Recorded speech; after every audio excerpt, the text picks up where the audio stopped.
First things first, you're going to get a pan that you can put on the stovetop. In order to make this recipe, we don't have to bake it. All we have to do is heat it up so all the ingredients mix together nicely. The first ingredient we're going to go ahead and add is half a cup of fat-free milk. You can use a milk substitute such as almond, coconut milk, whatever you prefer.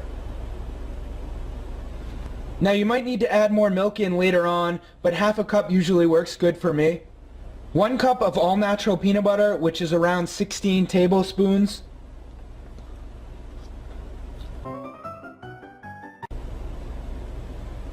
3 tablespoons of pure honey.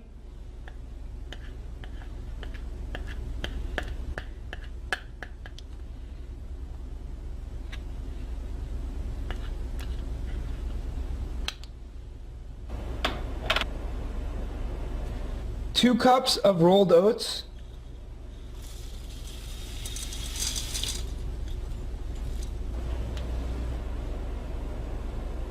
For this recipe, you want the old-fashioned oats, not the quick cooking ones. Go ahead and turn your burner on low. I usually set mine at between 2 and 3. You're just going to want to let this heat up a bit so we can mix everything together, and then we're going to add in the rest of our ingredients. As it heats up, just make sure to stir it around a little bit. After about 5 minutes on low heat, it should be mixed together pretty well. So we're going to go ahead and add the rest of our ingredients now. The next 2 ingredients are optional. You don't have to add them. 10 to 15 drops of liquid sweetener. I use stevia.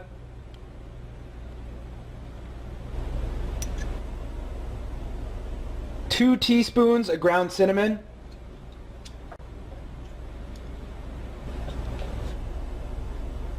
1 box of seedless raisins.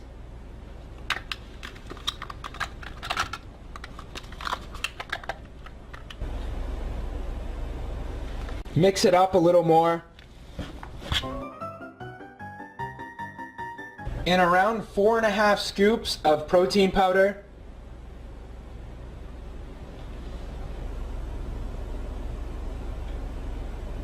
The flavor of protein you use for this recipe doesn't matter, just as long as it tastes good. You also saw that I'm using egg protein. It doesn't matter whether you use egg protein, soy, whey, or casein. It's all going to come out the same. You're just going to keep this on low heat and slowly mix everything together until it's blended nicely. As you can see, my recipe is a bit dry. So then you would just add a little more milk to the recipe.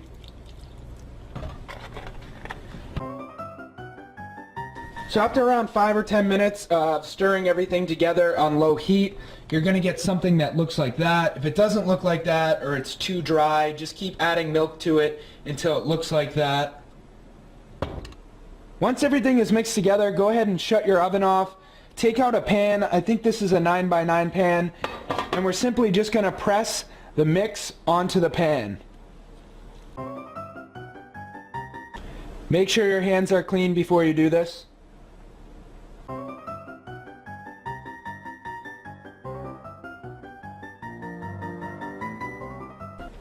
And your end result should look something like that. Now you don't have to add these, but I like to add 2 servings of chocolate chips. I only had semi-sweet on hand, so I'm using those. However, you could use dark chocolate chips, white chocolate chips, whatever you want. I just add these in by pressing them into the top of the bar.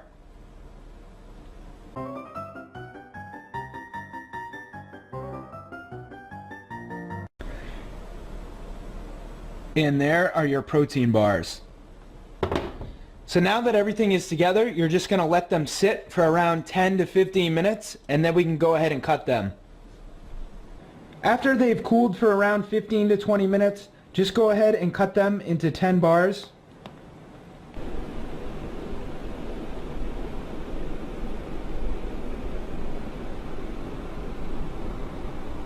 So I forgot to turn on the camera before I tried it. However, I do want to say that these are extremely dense. As you can see, they're still a bit warm. If you want them to cool off faster, put them in the fridge and they will harden up a bit. So I'm just going to go ahead and try it now on camera. I cannot express how good these are. Better than any protein bar you'll buy at the store, and extremely healthy and easy to make. Now if you don't include the raisins or chocolate chips, there's going to be a lot less sugar in this recipe, and they're going to be around 250 calories per bar. Just remember, in this recipe you can customize it however you like. If you don't like raisins and you like cranberries, put cranberries in instead. If you don't like chocolate chip, put peanut butter chips in, or crushed nuts, or whatever else you can think of. Alright guys, I just want to thank you for watching.